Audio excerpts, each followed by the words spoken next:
Okay, well, I will just take a very quick beginning at a very complicated question here, which you could write whole dissertations about this question. But I think a genre approach suggests for the teacher or the curriculum designer an approach to designing a curriculum. So I'm not going to specify what the genres are, but try to suggest a way that that decision could be made and informed by genre theory. And I would want to consider what genres the student already knows, is familiar with, is surrounded with, make that student aware of the the social typifications in his or her world as he or she knows it. And then consider what curricular tasks or what learning goals one has for the student in that particular grade or in that particular class, and see how you can use the student's current knowledge to scaffold them into the practical knowledge and communicative effectiveness that you are seeking to help the student achieve at that next level. So it's a matter of thinking of what genres would engage the student's proximal zone of development, I guess, in doing the task that is just beyond him or her at this particular stage here and now that will take them to the next stage.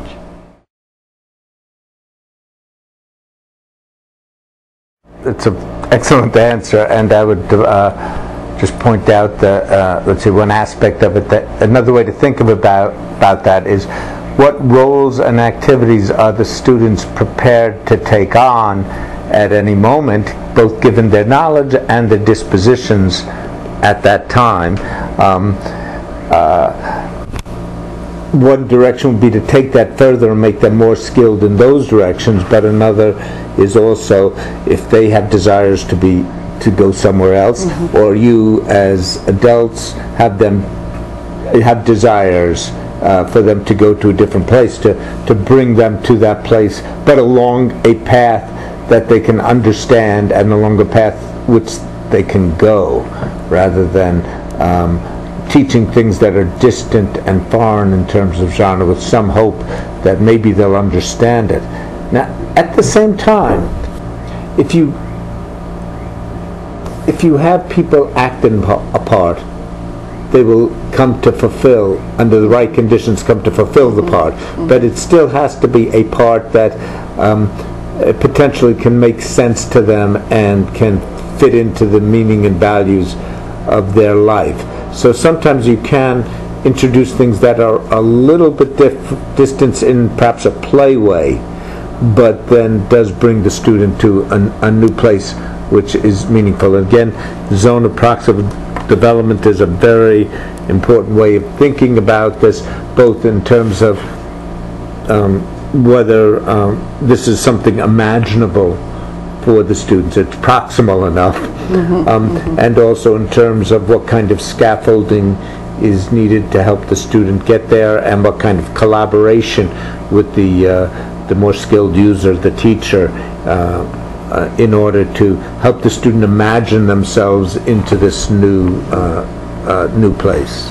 And this is why this kind of teaching is ultimately, it asks the student to be creative, imaginative, empathetic. It should not be rote by any means, but it should engage the student's active, as he said, active imagination in being a somewhat different kind of person in engaging in that different action. It also asks the teacher to be empathetic, imaginative, engaged with the student, and eliciting from the student and then working with that. And this is true. I've taught first grade and third grade as well as graduate and postgraduate students. And this basically is the same strategy. Now, the worlds that the students are working from and their imagination of the worlds they are going to, or or just want to live that day are different, and they bear different relationships to what we might call sophistication of knowledge. But there's still people who are going from what is meaningful to them at this point to extending their possibilities of meaning in new situations. So the underlying strategy really is the same, but it's understanding who the students are, where they're going, where you want them to go, what their motivations are to get them there, and what kind of interactions you can set up in order to make that journey possible.